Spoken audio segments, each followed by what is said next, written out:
Hello, hello, hello, Kill Team fans. Here we are with our second semifinal at the Transatlantic Open between Command Point Shane and Dangerfro, a Druhkari mirror match. With me tonight, I have Command Point Ryan to talk about this game and lead you guys through it. So, Ryan, how are you doing tonight? How are you feeling about this mirror matchup? I know you played at least one, maybe two of these in the tournament.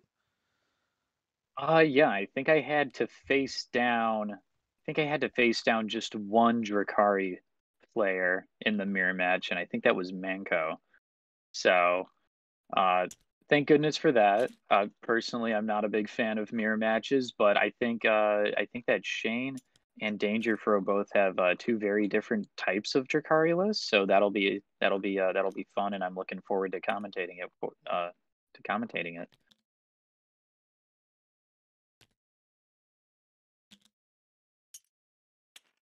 Yeah, so we are just getting set up here. I Yes. believe Shane's already chosen his secondaries.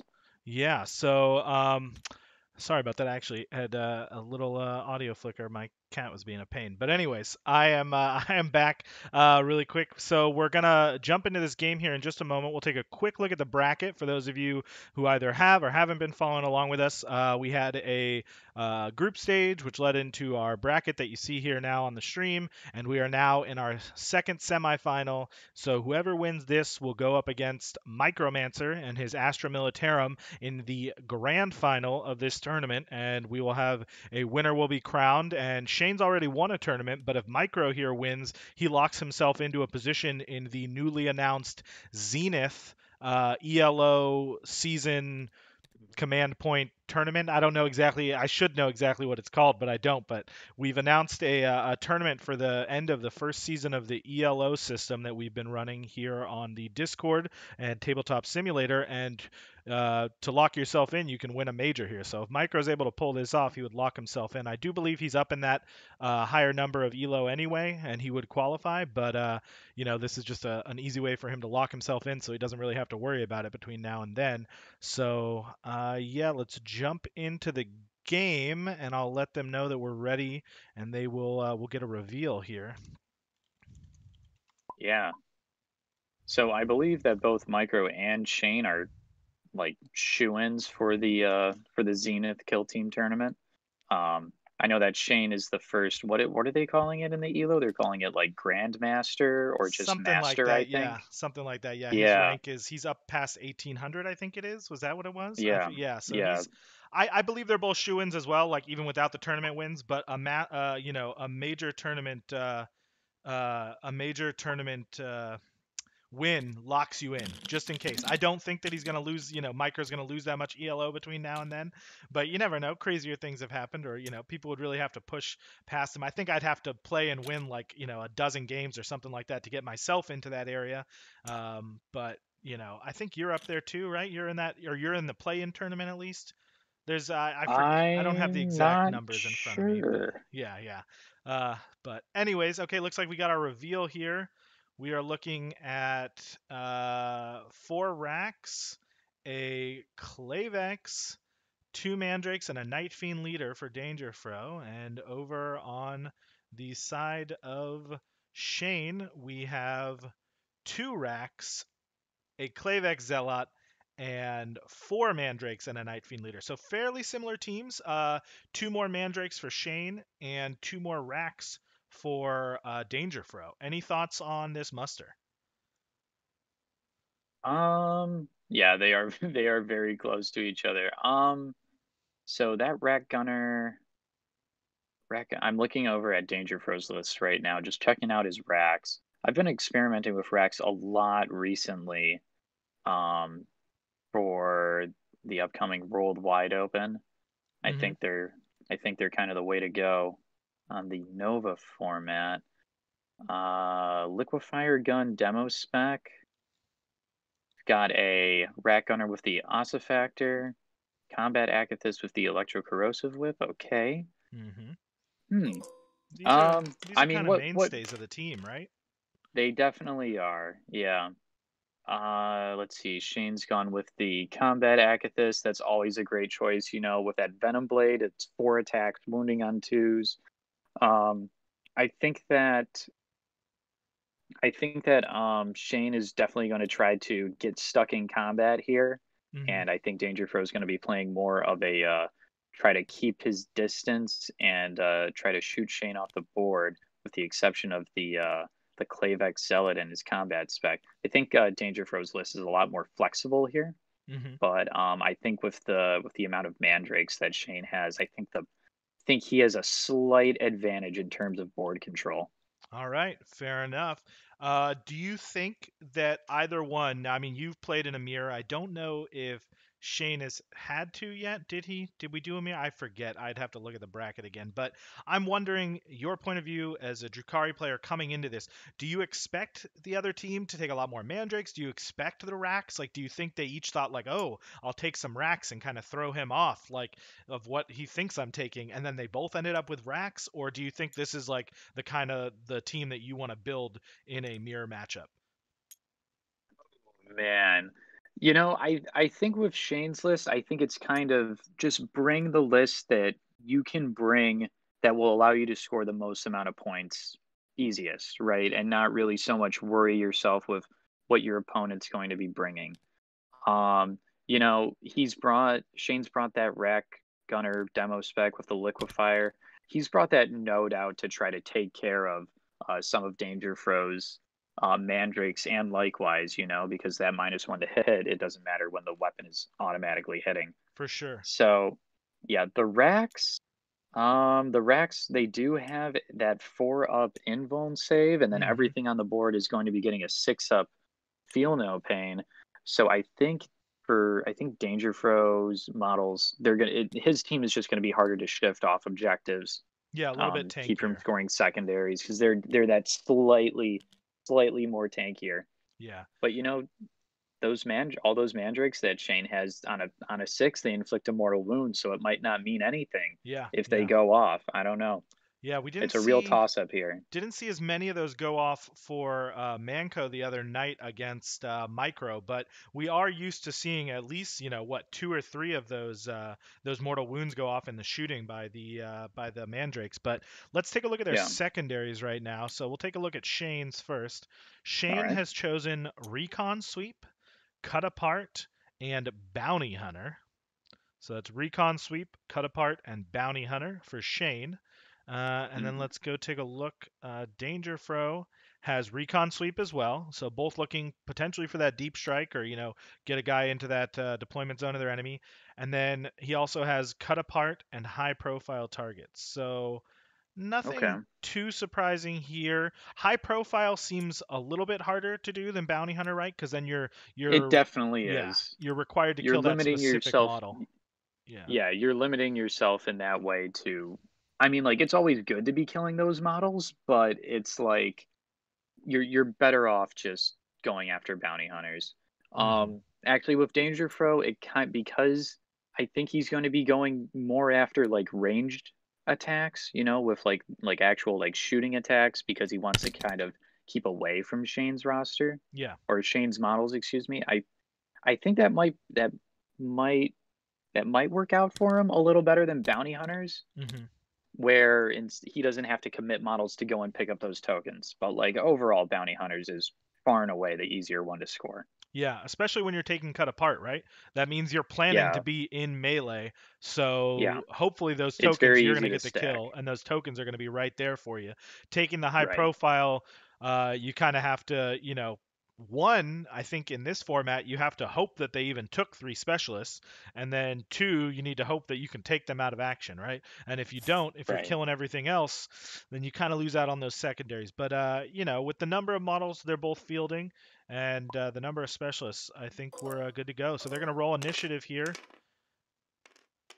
and it looks like Shane has won initiative. So how do you feel about that in this mirror? I think whoever wins initiative here is actually in a better place because they'll get to do their deep strike sooner than the other.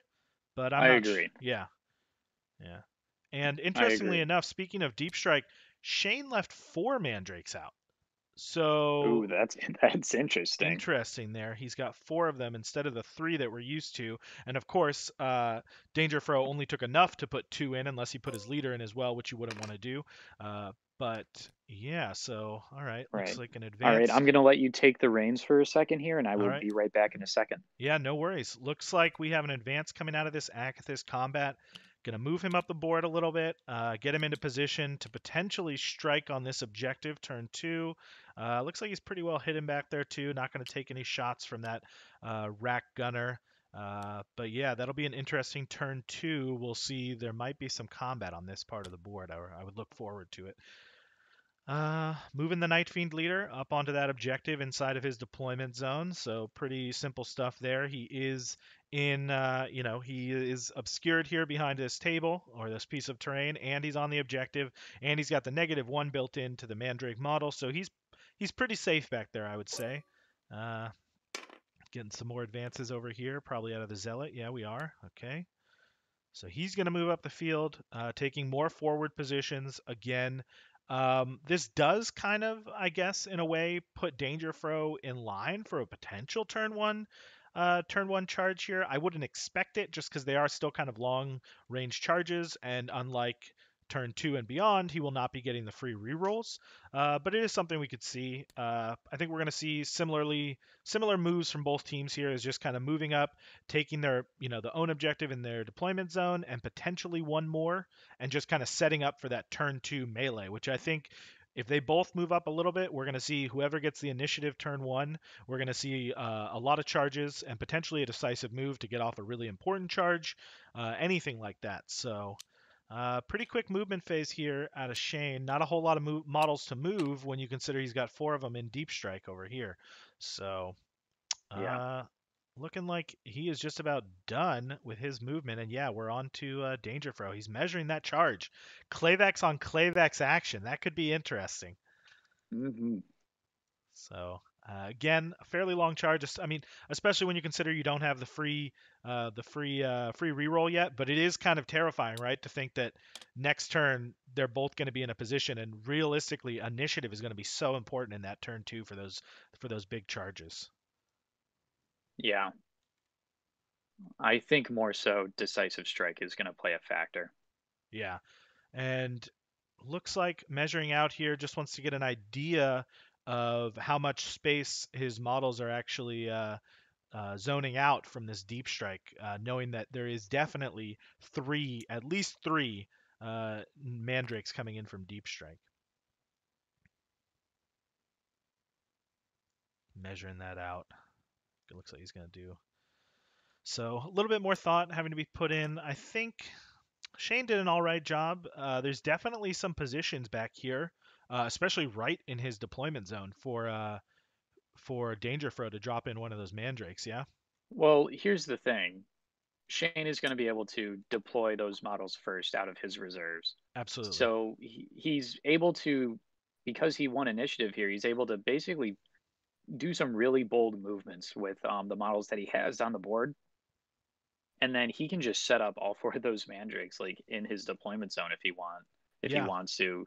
I suspect I think he might pay the CP for it, depending on whoever controls the middle objective. yeah. I My feel my guess because right there's some now. other things he can do is like he can just drop them all in and have one shoot and then he can scoot them over to another point with fire and fade or something like that. A very flexible faction, so Yeah, for we'll sure, have to especially see. getting that movement after firing.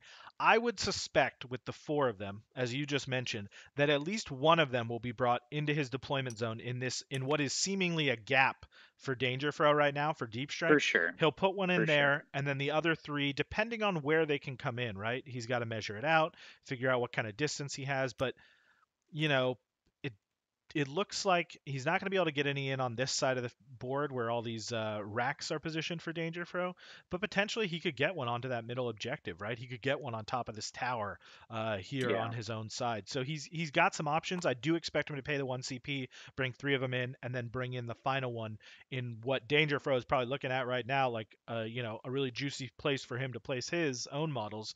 But as you mentioned, Shane is going to get to do that first. So.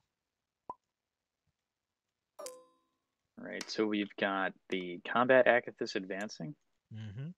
That's a big old advance. We'll put him on that point there within striking distance of Shane's own combat Acothyst. So there will be blood spilled at the very least next turn. Yeah, turn 2. There's going to be a lot of decisions both of these players are going to have to make. Yeah. Regarding like whoever wins initiative, they're going to have to decide if they're going to want to decisive move or hold on to that CP for decisive strike, and with which models they're going to want to do those movements with. Yeah. Yeah, man. If I'm either of these players, I'm considering not spending any CP. Really? Specifically so I can afford those things, yeah. Oh, wow. That way I can decisive move He just somewhere. made the charge. He just made the Okay. charge Klaviex on a Klaviex and rolled an 11, so he is in on that model. Sorry to interrupt you there, but yeah, that's a big... Yeah, no, that is a big play there. So now if you're Shane, you're thinking, okay, he hasn't spent any CP yet. Yeah. Dangerfro hasn't spent any CP yet. You gotta save it to decisive strike because that's such a big play. Absolutely, for sure. And you can always bring in the deep strike turn 2, right? Right now, the most prudent thing in my mind, like you mentioned, is the decisive strike, so that you can potentially... he is spending a CP to decisive strike. No, this is a CP for deep strike. To deep strike the Mandrakes. Okay. Wow. All right. Well, yeah. I mean, I don't know. What are you thinking there? Do you think he thinks, okay, his Zealot got off the charge anyway, it's going to be more difficult for me to get the kill in without that bonus strength and the bonus attack? Or do you think he's just sticking to what his game plan was here? I mean, that's a fair point. But I mean, the +1 attack when you're already getting 4 attacks and the +1 strength when you're already hitting at strength 4, it doesn't really factor into the equation there just because of the model you're up against. Mm-hmm. And whatever you hit, like it's going to be -3. So it'll chew straight through that Klaviex armor. So he might just be making a calculated sacrifice here. Yeah. And just try to score recon sweep and put himself in position to keep scoring recon sweep. Yeah, this is a tough spot for Shane. It looks like he's actually putting the CP back on. It doesn't look like he's going to be deep striking here. Oh, yeah, there you go. Because he can't afford it. Yeah, here's the thing, though, is that Dangerfro also hasn't spent any CP. Yeah. So it may come down to a decisive strike roll-off here. We could see that, yeah. So interesting. So it looks like he might be bringing in all of them. Might not even be saving one to do. You know what? If I were him, maybe save one so that you can try to get into that deployment zone turn 2 for recon sweep, but not entirely sure. We'll see. He's got 2 of them down so far. Interestingly enough, right, you look at where this Klaviex came in on that charge, he could have pulled him back a little bit. He actually gave Shane a position that he could have deep striked a Mandrake into, though. Would have been dangerous considering the Nightfiend is readied up. Would have been able to shoot that Mandrake down. But yeah, with these little diagrams up on the board, you can kind of see the little pockets that were open for deep strike if Shane had wanted to spend that point. But as you did mention, he has decided against it, which I think is the right move. Yeah. There is a rack right on top of the container there, so it would be 100% impossible for Shane to deep strike into his deployment zone. Yeah. It would be possible to deep strike in somewhere and then fire and fade, but that's 2 CP, and in this situation, that's so much that you're investing into picking up a single secondary. Mm-hmm. This is a tough spot right now because Dangerfro controls effectively 2 points. He's not going to get moved off those objectives this turn. That's just simply not going to happen. Yeah. And then they are contesting that bottom right objective there. So if I'm Shane, I'm considering dropping in. Looks like he hasn't gone for it. He is holding back 1 Mandrake. Yeah. At the moment. I think that's the other one. He's deployed back there, back by his own container. And those 2 there, yeah. Yeah. So he's not thinking of, what is this, the demo rack? Yeah. So that demo rack gunner is covering the middle point. I think Shane's gonna want to get kill 1 and hold 1 here. So I expect him to see him decisive strike. Yeah. Yeah, and I think saving that one is a good play, right? Because depending on how this first turn goes, or who gets the initiative turn two, and where those charges go, and things like that, it's possible that Dangerfro could have to leave a small pocket in that deployment zone, and then you're looking at, even though it's one CP to bring in one guy instead of one to bring in three, you could still drop him in. But I think the smart decision was to hold off, like we talked about. You have turns 2, 3, and 4 to potentially get those secondary points. Right now, the most prudent thing is that combat between the Klavexes. Yeah, we're just waiting to see. I think, Shane's going to be dropping in that additional Mandrake, or if we're going to move into Dangerfro's reserves. yeah, I think we might already be in danger for those reserves, but I am not entirely sure. Yeah. All right. Okay. Okay, they're Wow. leaving Okay, some so out on both Dangerfro sides. Yeah. choosing not to bring in any of his reserves. Yeah. What do you think of that? I think. I guess, right, he could have brought one in to his own area, into his own deployment zone, but what really do you open up for yourselves? I guess he could have opened up a shot for himself onto this Racker gun demo. He could have set up some shots onto the Mandrakes across the board, but I would have at least left one out if I were Danger, and I would have maybe brought one into my own deployment zone, but I don't think either of them were looking to spend CP because of how important this combat's going to be. And I think we're going to see them both decisive strike here, and it's going to be a roll. It's going to come down to a roll off for who gets to fight Yeah. first. Yeah. All right, readied shots from our Nightfiend. Looks Both of like those he hit. got. Oh, okay. This is on to Shane's Rack Gunner demo, Demo, yeah. carrying the Liquifer gun. Both of those wound too, Looks right? like That is wounding on fours, yeah.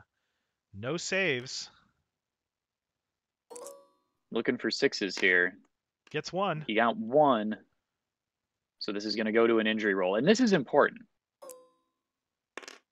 Oh my gosh, Okay. okay. So it's not that important. Yeah.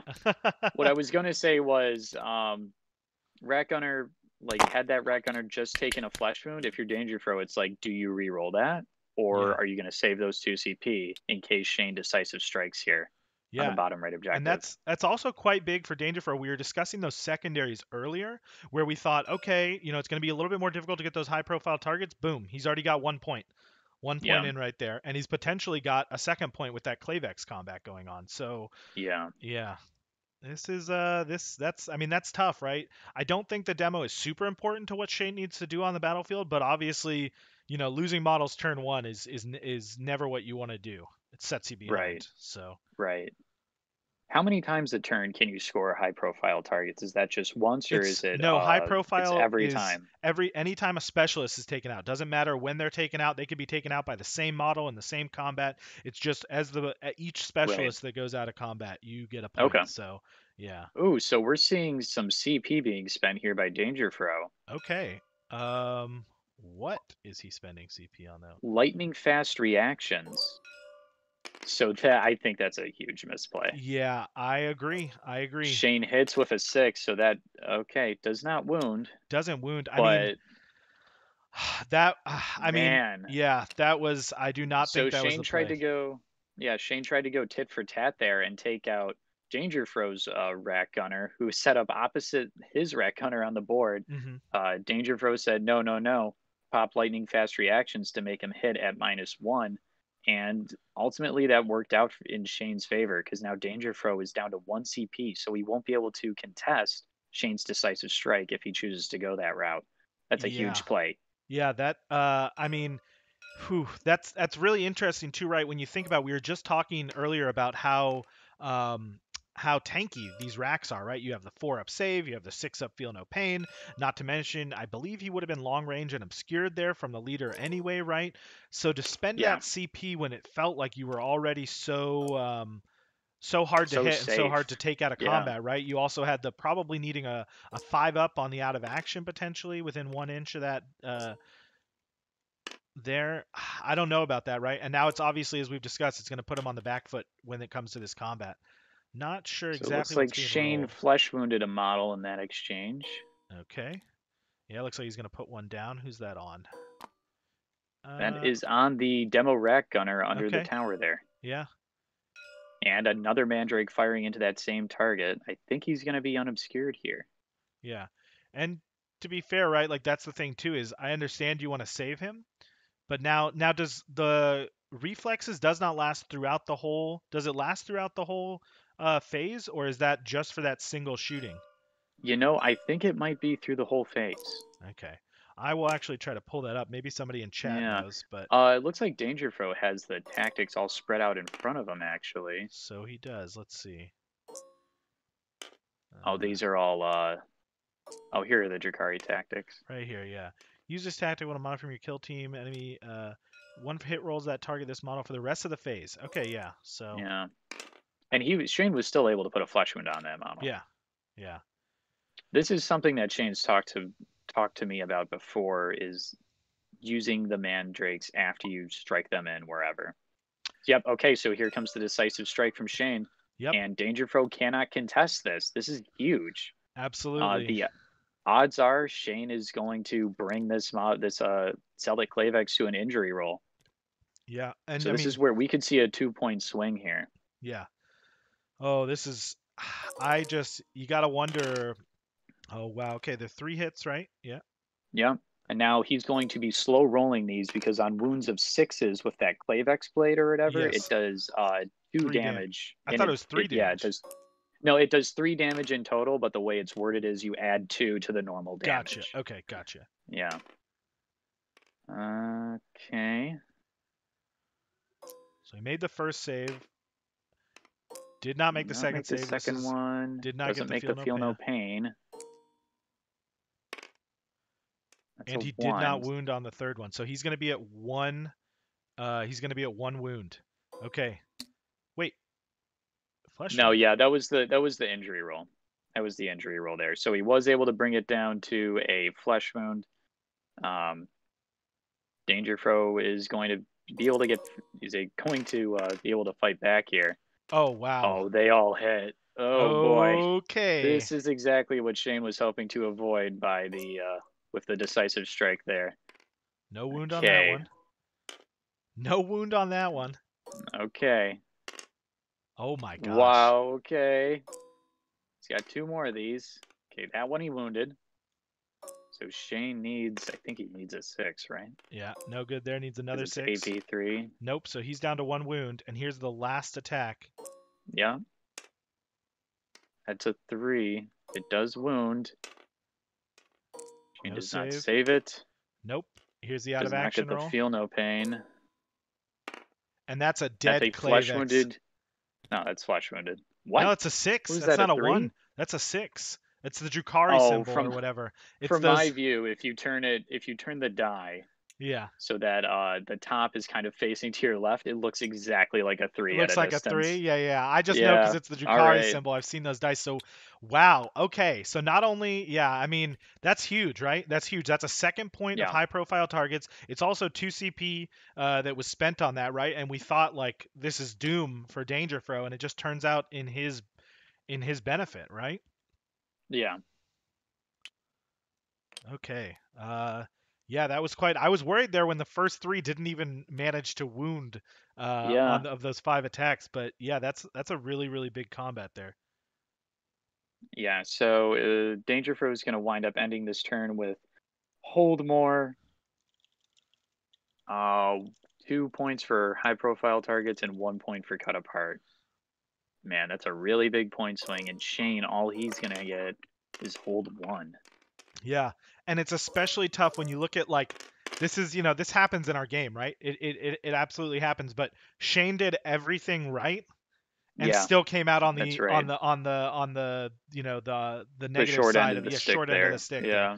Like it felt like those are gut wrenching moments. So it All does right. look So like it looks like Shane's Shane won. Acothyst is Yeah, going to be charging the Wrack Gunner and Dangerfro's Combat Acothyst. So looking to sort of return the favor, but he's going with a pot-sized bet here. He's raising the odds. He's going to try to take out both those models, yeah. or at the very least, take out the Combat Acothyst, shut down the Wrack Gunner shooting. So looking at the board really quick, are you surprised at all that there was no decisive by Danger?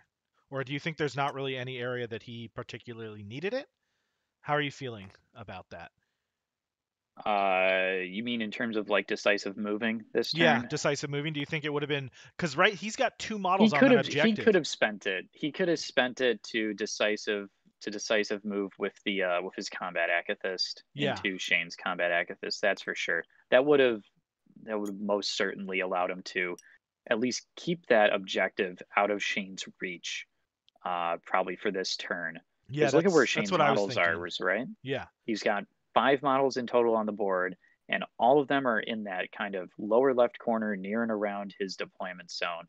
He's not really able to, I mean, he'll be able to advance this turn, but like being able to spread out onto the points of the board that he wants, it's going to be tough.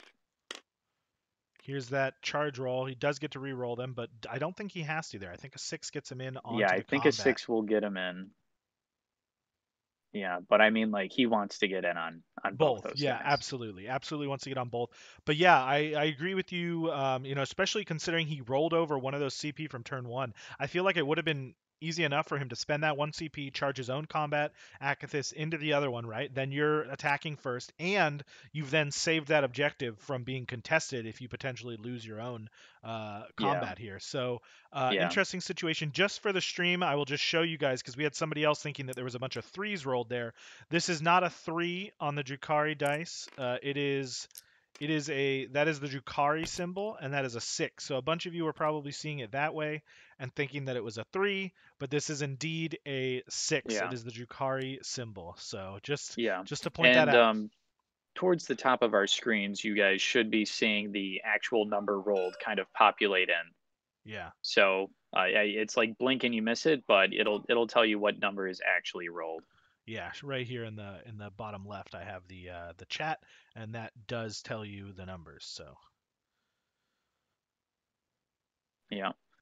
All right. So Shane has just sort of shuffled his mandrakes, looking to line some shots up onto that flesh wounded Klaviex there on the point. yeah.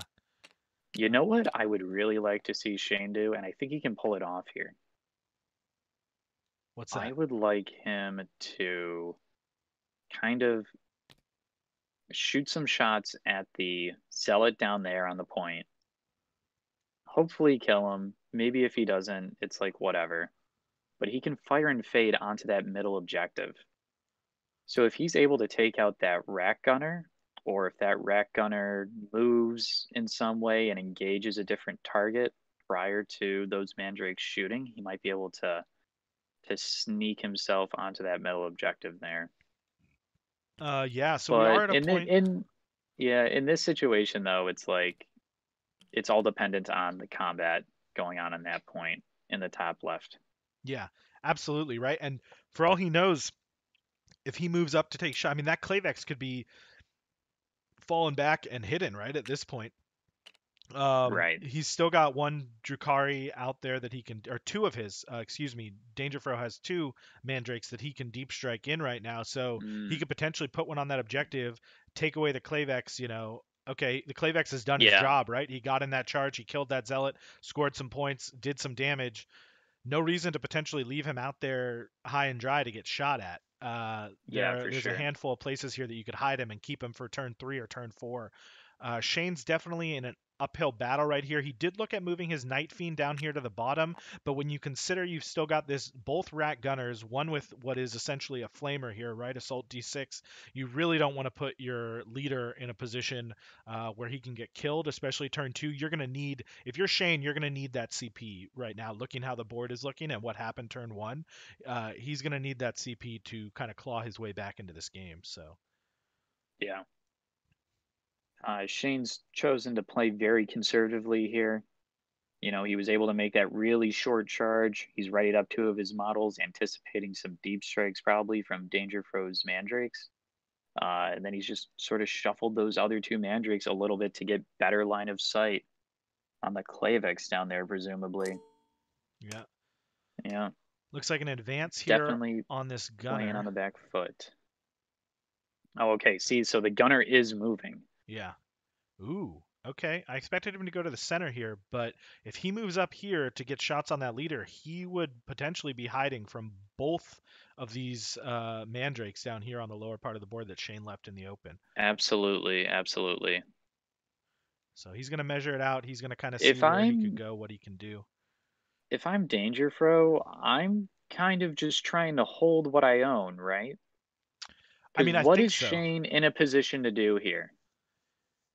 I mean, he's got this combat going on. He's got some other guys set Yeah, up, but he's looking like he's only going to hold one this turn, correct? I mean, obviously we yeah, could see something different happen with this Mandrake deep strike in or things like that, but right now Shane is behind, right? We have a 6-1 yeah, situation right now. If you're Dangerfro, like this is almost right. Like this is like, we've used football metaphors so many times. This is, you know, time to run the football. Like yeah. you want to run out the Just run the clock. clock, Yeah. run the clock, spike it, hurry up and spike it, whatever you want to do. Uh, Yeah, like I yeah, understand he's moving up here. this is a very bold play, and Shane's leader is a very tempting target. I get it, but it's an unnecessary play because Yeah. what that model is doing for Dangerfro of having it just sit there, basically watching the middle objective and threatening anything that comes near it, and just being there just to build up a deep striking screen against Shane's Mandrakes from striking in. I think that that's the value play here out of that model. Yeah. The I other mean, thing is if he moves it up to where he was just looking at right there, now he yeah, he loses line of sight on these two at the bottom, but he just opened himself up to two readied shots from the Nightfiend and the other Mandrake there yeah, in the back line, and that that's model has already a a flesh flesh wound wounded. on it. Exactly, Oh, exactly. So excuse me, it has two flesh wounds on it. no, I believe he copy pasted the model. I don't Oh, know. okay, It yep, might I'm only seeing have the it one. now. I think he copy Yep, pasted the model and he accidentally copied a flesh wound as well. yeah. Not 100% sure on that. That's why I will say I do like it when people write it into the names rather than drop the little tokens here on TTS. But It's so much easier. yeah, just as from a broadcaster standpoint anyway. But it looks like yeah, he's trying to position it there. But I mean, both of these ready models are going to get shots. Oh wow, talk about living on the edge. So Yeah, literally. yeah, Oh, these wow. I mean Uh, Dangerfro was a little bit, I won't say reckless, but a little bit you said like, just aggressive, right? He was a little bit aggressive in that use of a CP to save that model last turn and we felt that would go against him. Obviously the dice didn't go Shane's way in that altercation with the Klavexes, but I mean, you're up by 5 points right now. You've got an extra CP to potentially spend like he did last time to make it so his model can't get hit again. What is he doing here? I don't know if that's a reroll. That so, might be a reroll on the advance because he rolled yeah, a I think 3d4. so. Okay, yeah, Wow, okay. I can tell interesting. you where Dangerfro's mind is at. It is definitely not on the defensive.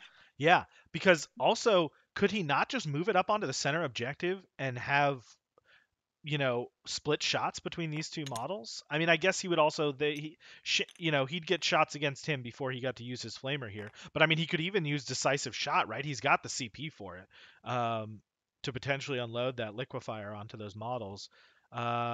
Yeah, so that's a similar move, except for now only the Night Fiend will get to shoot at him, and he will be obscured, whereas before it would have been both the Night Fiend and the Mandrake getting to take shots on him, right? Otherwise, it's a fairly Yeah, similar move. Although right? He can't see these two mandrakes. Now you're talking about turn three. This is a blind charge onto a liquefier, which the whole point of the liquefier, right, is to take these guys out, especially in Overwatch with the yeah, automatically hitting. And he's not going to get to do that. All three of these mandrakes back here, he cannot see. So those are blind charges, and that's feeding in kind of right where Shane needs him to make this comeback, right? Turn yeah. three, all Shane's right. like, yes, Yeah, please send your models closer to me so I can get cut apart and bounty hunters and not even have to leave my freaking deployment zone. Yeah. Oh, and the absolutely. Klaviex is moving up too. Klaviex is moving though, like we said. I think he's trying to move him into cover behind this banner from both of these mandrakes, which it does look like Yeah, is his attempt here. yeah. Not sure if they're discussing. He might still be able to Well, be seen by one. What the plan is who there? won initiative here? Who won initiative here? Shane did. Shane moved all his stuff first. Yeah, so Shane might deep strike that one Mandrake down onto that Yep. point and Yep. open up some shots into the Klaviex from the back.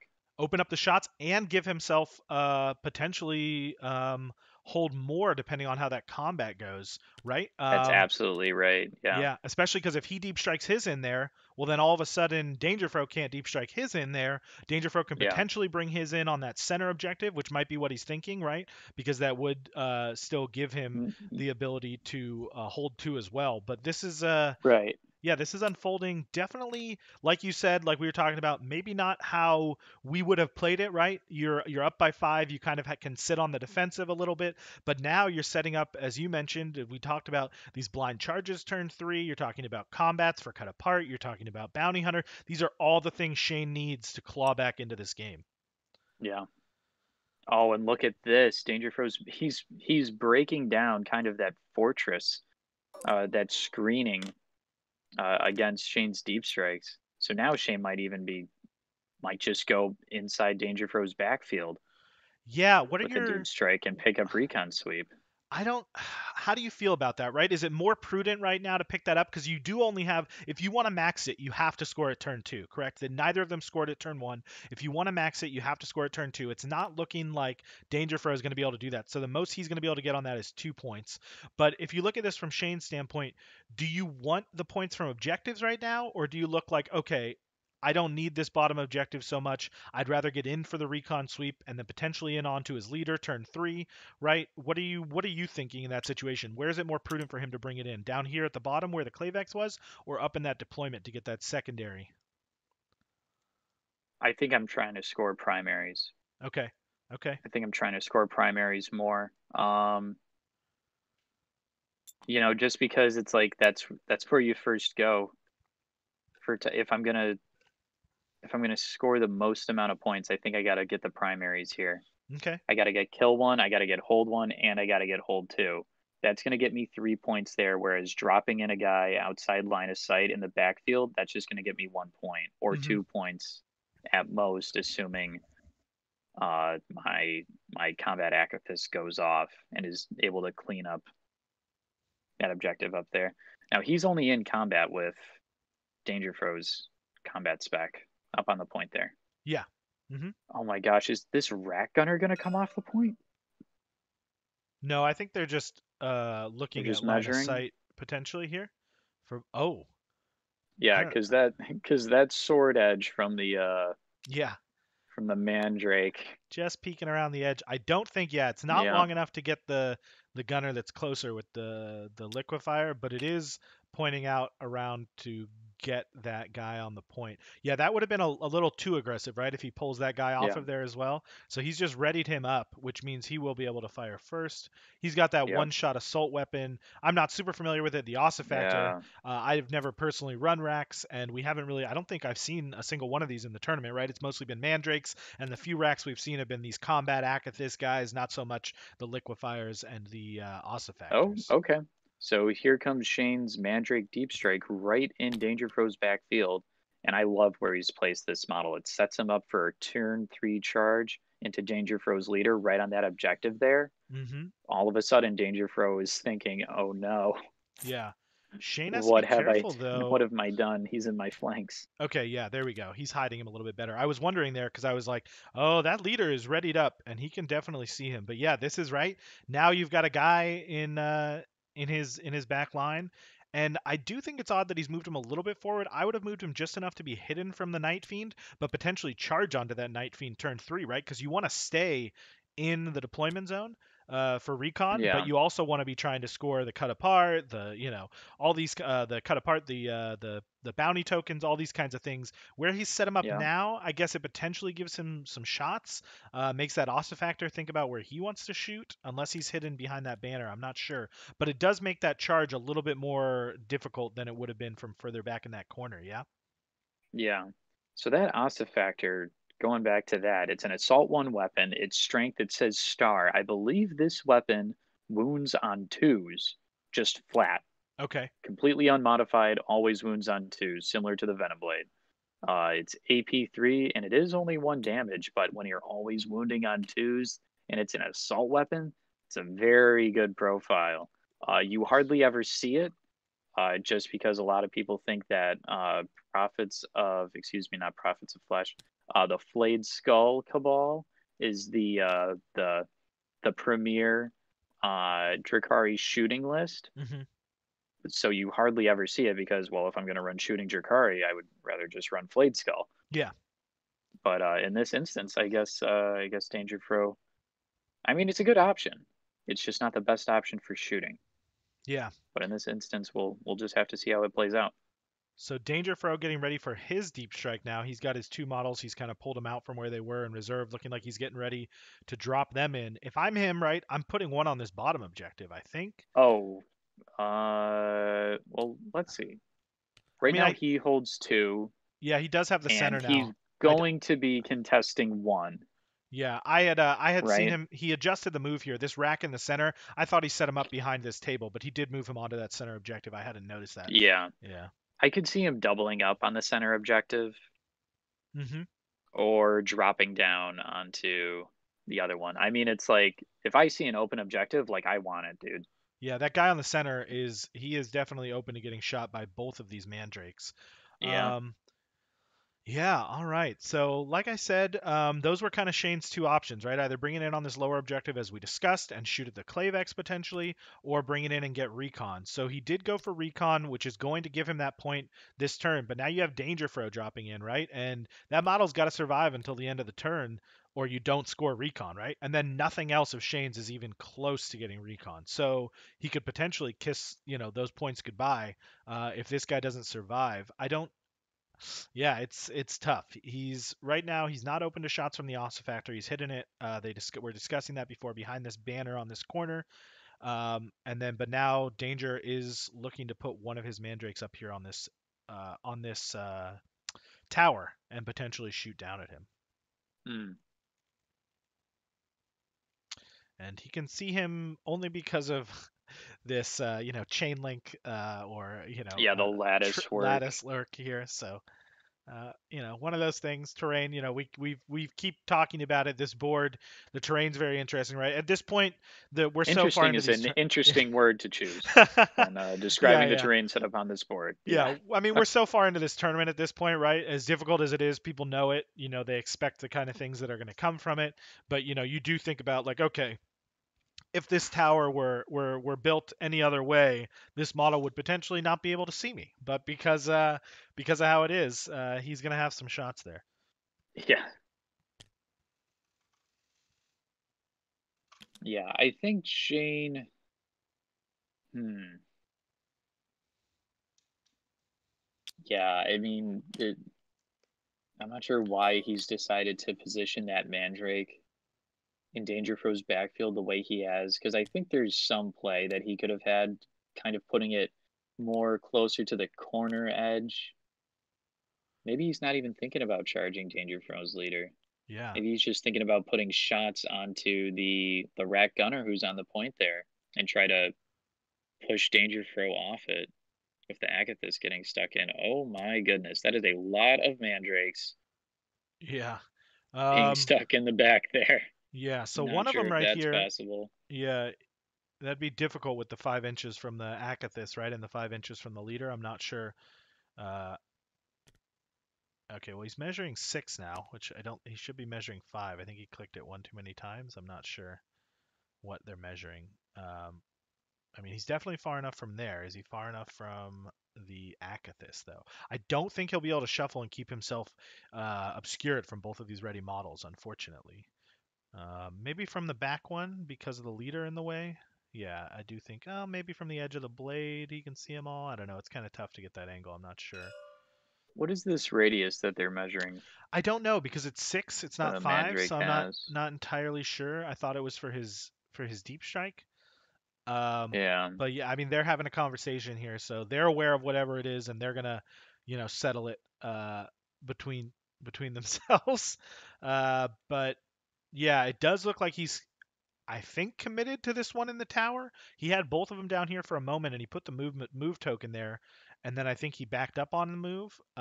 So this is interesting. Bjorn and I were having this conversation the other night, and it's interesting when you see some of these conversations. Right, it's a really friendly community we have here on Discord. It's been great. All my tournament games, I haven't had any issues. But I mean, you've personally played in some RTTs or some other tournaments in person, and with the time limits and things, you can only have so many of these lengthy conversations before you're running out of time to get through all 4 turns, right? So Right. I will say that is something interesting that I've seen in this tournament. We have a lot of newer players too, right? So people are learning the game, and we have a lot of really great players who are open to having these conversations and letting people walk back moves and kind of change up what they're doing. But it is interesting when you look at it and you think about it in that way, where it's like, I do feel like some of the, and it's good to get it out of the way now, but I feel like some of these guys are going to have a bit of shell shock when they go to their first tournament and they're getting kind of rushed to get these turns done. Our game the other night with Micro, when I think what Micro and Manko was like 3 hours or something, right? Which I think is Yeah, double that's right. double any kind of length you're going to get at a major tournament. But Yeah. uh, let's see. Is he committing to both of them in the tower now? That is kind of scary. I mean, he's measuring to the leader back there. Probably going to measure to that uh, the other readied model as well, right? Like he doesn't want to get shot himself. I mean, those are going to be some long range obscured shots. -1 from the Mandrake as well. Those would be sixes for the 2 readied models back there. But most of all, I'm afraid for Shane's deep strike now, right? This guy's potentially going to get shot off the board. Uh, and that would Yeah, lose. there's a lot of guns pointed right at him. Yeah, yeah.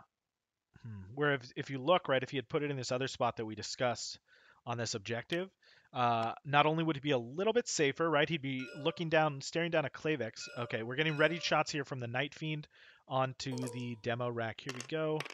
Both of those hit. Those are hits, yeah.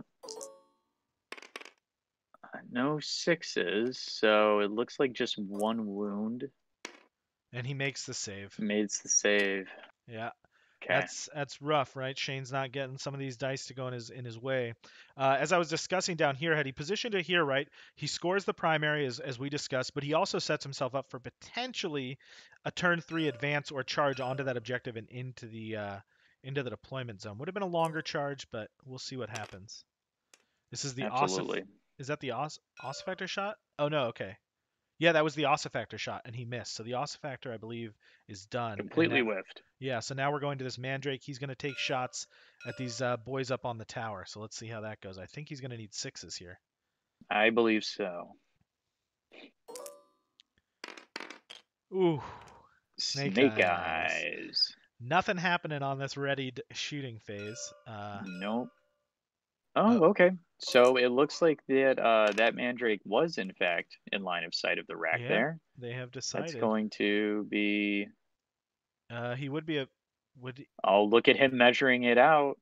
I think he might go for it. I think he might spend that CP. yeah. So he was obscured, right? So neither of those hit. Yeah, And that's correct. oh, he's not spending it. He measured it. He did not spend it. All right. Thought he might have been going for the fire and fade That's there. a 3 on the Liquifer, so we're going to see 3 dice here.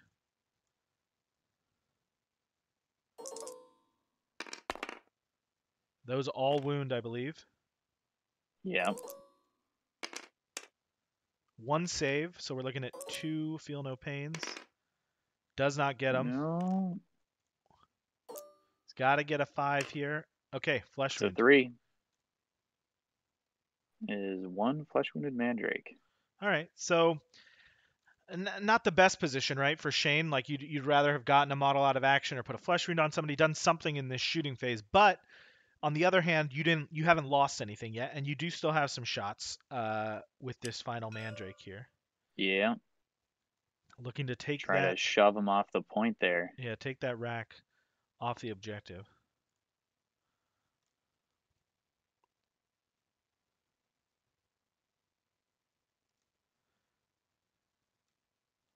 This is definitely not I think panning they're out how I. trying to determine line of sight, if it's obscured or not.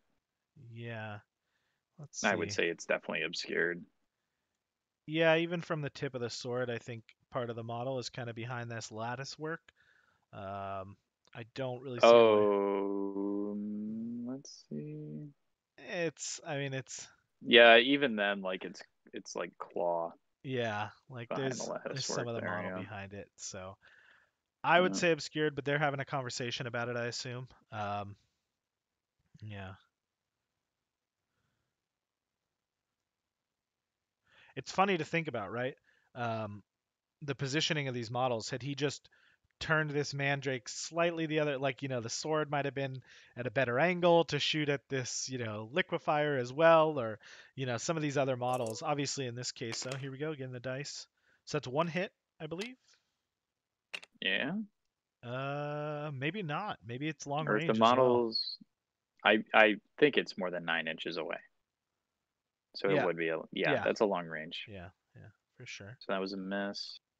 Oh, forgot about the ready leader back here, so he's gonna get some shots.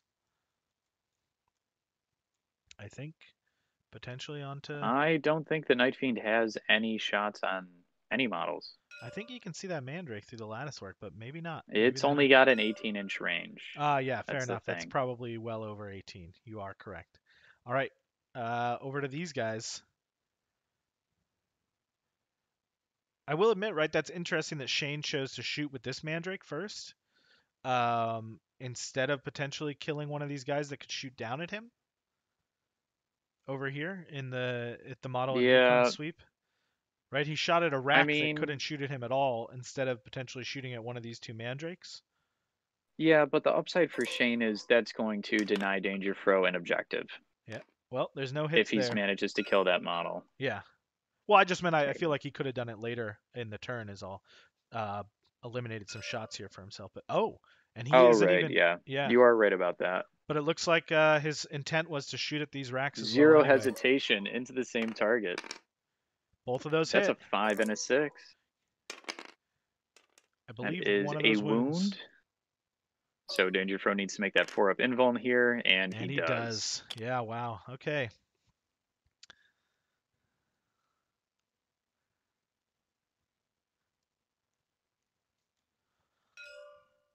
Let's see. Okay. Two more shots down into his guy. And Snake Eyes. So Snake Eyes. nothing happening there. Nope. Yeah.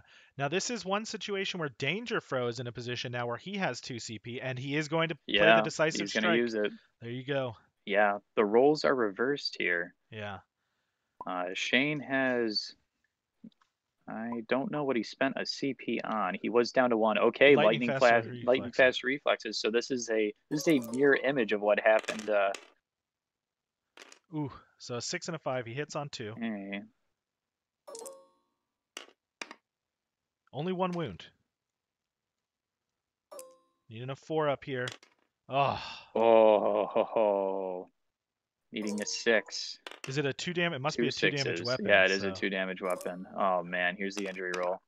And that's a Oh my dead. That's goodness. dead. Oh. Yeah.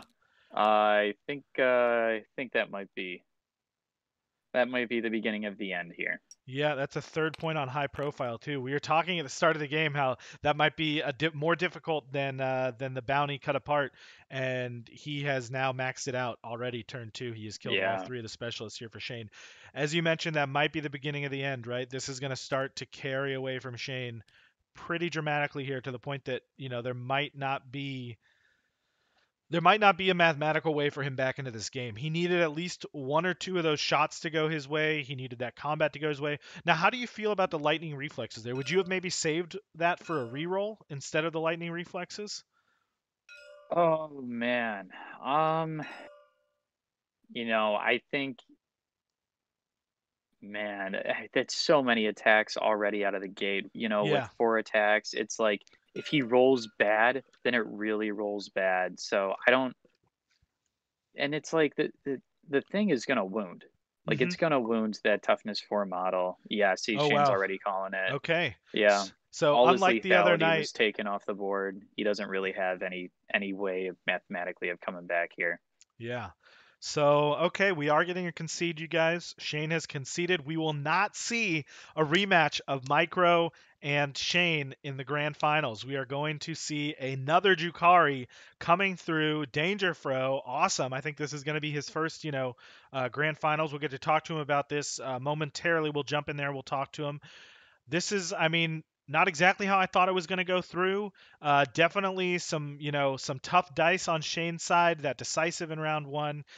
Let's jump over and let's have a conversation with them and see what they're thinking about it. All right.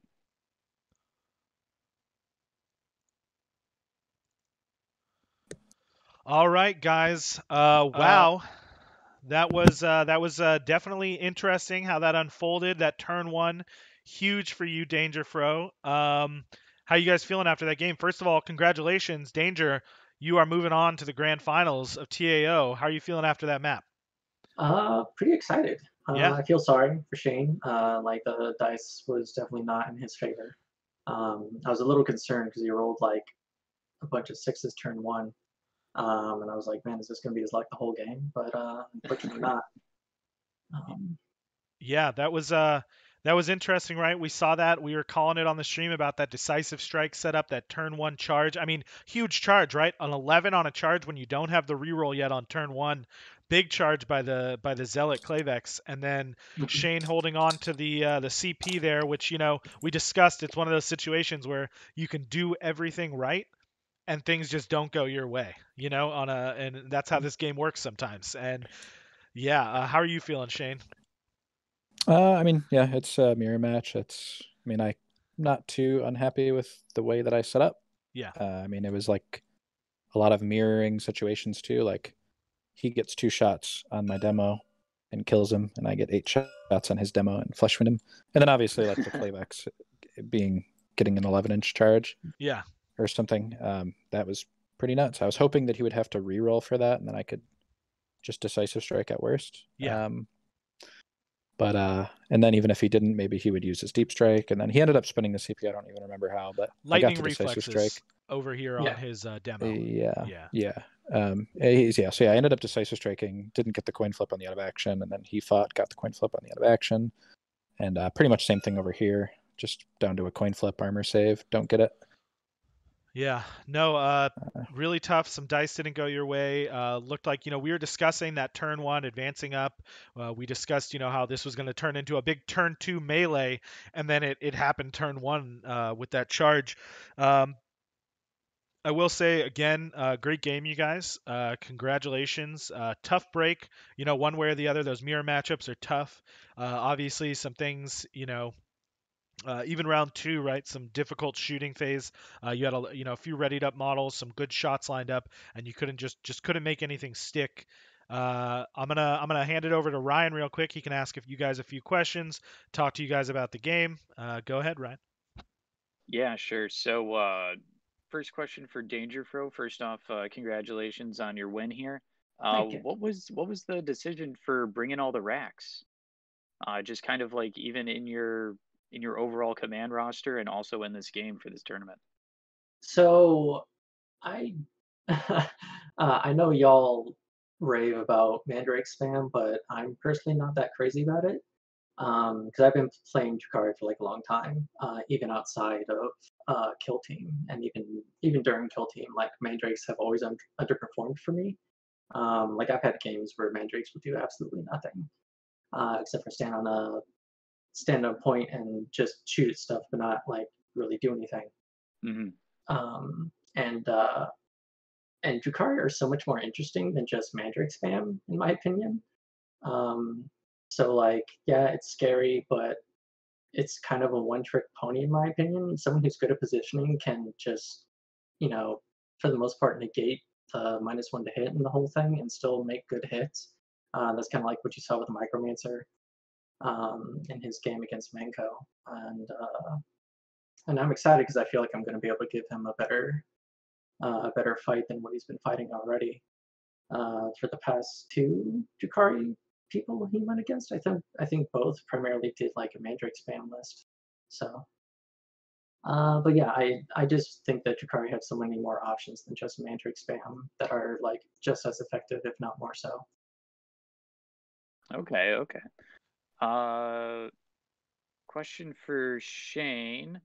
Um, I know it didn't really factor into the end game state, but why did you choose to go with deep striking the Mandrake into Dangerfro's deployment zone instead of down onto this point here? Basically, my hope was I could get recon sweep by putting him here, and then I Hmm. was hoping my shooting might go a little bit better, and then I could, in the event that I take this model out, I would have fire and faded onto this Right, objective, and right. then hopefully killed this guy with him. It really, I just needed like a few shooting things to go my way. Right. It was not really like after the first round, it was kind of uphill. But yeah, Yeah. I wanted to prioritize maxing secondaries over maxing primary in the short term, because in the event that I do crawl back and tie, the tiebreaker is max It goes to secondaries, secondaries. and Yeah. he already had a couple points on each one. So Right. yeah. We do So have we really heard. quick. We have one question from the chat. Micro was wondering to Danger about taking the Ossefactor and what his thoughts were about that on this matchup or this map in general. We were talking about that during the game too, where we don't really see that often. So I usually take the Ossefactor. Well, for the most part, my roster, like spoiler alert, my roster only has 3 lists in it. It's a Coven's list, a Coven's list, a Cabal's list, and a Witch Cult's list. And they're kind of just set in stone for the points values. There isn't really a whole lot of switching around in them. And I was like, you know what? I got the points for the Ossefactor, and it still comes out at 100, or like I think, or 99, or no, I think it's 100. Yeah, it comes out right at 100, and it's not the best thing, but I've actually had some really good luck with it. Because when it goes off, it goes off. Like, and I've had games where it's killed at least 2 or 3 models, or at least put a flesh wound on 2 or 3 models, and it's been it can be pretty effective when it wants to be. Yeah. I was saying that it's not really a weapon that we see a lot, just because, Cabalite gunners typically are seen by a lot of people to be the superior shooting platform, rather than a rack gunner. Mm-hmm. Just for the things they can take and the ignoring obscured penalties and stuff like that. But yeah, if you're bringing racks, you might as well bring that on an open board, right? Yeah, it was because the racks definitely lack in long range capabilities, and the Ossefactor does give them a good little bit of punch. Yeah. And like I was toying with taking Cabals against this list as well, but I feel like they've been too squishy against Mandrakes. So yeah. So back to my question for Shane. With your run in TAO being over, how do you feel about Druhkari as a faction in this format, and then about Mandrakes? We already heard Dangerfro's opinion on Mandrakes. What do you got to say about them? How do you think they performed? I still think Mandrakes are pretty broken in this format. I just think that the deep strike capability and the flexibility of those units really takes them over the top in a lot of matchups. Oh yeah, they're definitely still good, but it's like, yeah, I'm not saying they're not good. I just don't think that they're the end all be all for Druhkari. Is my point. Yeah, no, I think they're the end all be all for Druhkari. I guess that's just where I'm going with it. I think they're very good. The point value efficiency, I feel, is kind of off the charts, especially with a lot of the matchups that you're going to run into that are going to thrive on a format like this. Obviously, I know Micro had a pretty tried and tested, cooked response to it, but I guess at a normal tournament format where the other people don't know exactly what you're bringing and so on, it's a little bit different. But yeah, I mean, I just don't. I've never been a huge fan of racks in general, but that's just me. I did love the Cabalites, but I didn't really get to bring them out in any of the matchups outside of group stage. And I didn't bring any witches on my roster just because I'm not a fan of them in open board, but that's really witches. no secret. Woo! I mean, that's interesting, right? And I think it's a great thing too in the community, is seeing people do well with similar but different lists, right? Is people taking, there's so many different ways to play Druhkari, especially, right? I mean, obviously the Mandrakes and the Klaviex are almost like a given on any list, but the Racks, the Witches, the Cabalites, they're definitely one of the teams that has a lot of answers. Although in some situations, some packets, as Shane was mentioning, in this current format, some things just seem better than others, especially when you look at how the board and the missions pan out. Yeah, I would say in like a Nova, like a worldwide open format, I think Rack spam is probably going to be a little bit better than Mandrake spam. And kind of same goes for any hold format.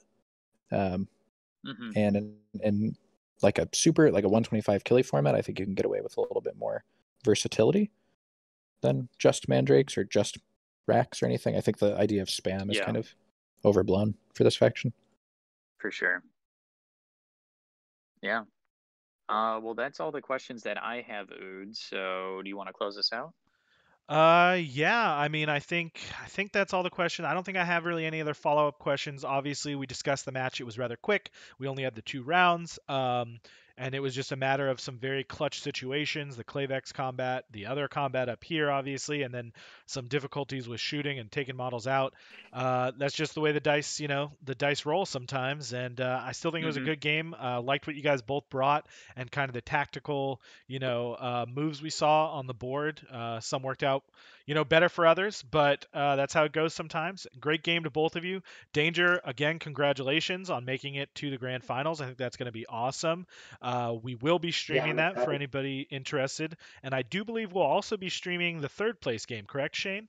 And that's going to be between you and Manka. You get another mirror matchup in a row. Come on, don't you love it? Yeah, man. So, Man, what an as someone answer. who's as someone who's had, I think, how many matches did I have? Because I had to redo my match with Michelle. So it's like 2, 4, 3. I've had like 3 or 4 mirror matchups with Druhkari through this entire tournament. Wow, that's brutal. But also, look at you, king of the Drukhari, right? Coming through. Um, That's right. As it should be. I will say to Shane, congratulations, making it into the top 4 again, potentially top 3, right? If we go to that third place match, another great run for you. You're already a lock. We were talking about the Zenith. This is going to be a chance for Dangerfro or Micro, whoever wins it, will lock themselves into that Zenith tournament that we just announced for the Command Point Discord and the ELO system.